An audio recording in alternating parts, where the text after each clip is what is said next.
Special দুটো দোয়া আজকে আপনাদের শিখায়া যাব, শুনবেন? পেরেশানিতে পড়লে, টেনশনে পড়লে এই দোয়াটা।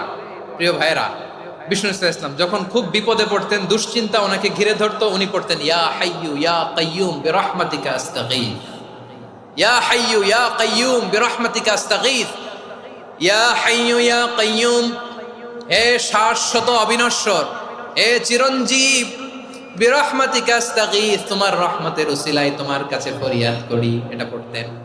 আবার আরেক বর্ণনায় এসেছে ইয়া হাইয়ু ইয়া কাইয়ুম বিরহমাতিকা আস্তাগীথ আসলিহ লি শা'নি কুল্লাহু ওয়ালা তাকিলনি ইলা নাফসি তারফাতা আইন। আসলিহ লি শা'নি কুল্লাহ, আল্লাহ আমার সবকিছু আপনি সেটেল করে দেন, আমাদের সব ঝামেলা সেটেল করে দিতে পারে কে?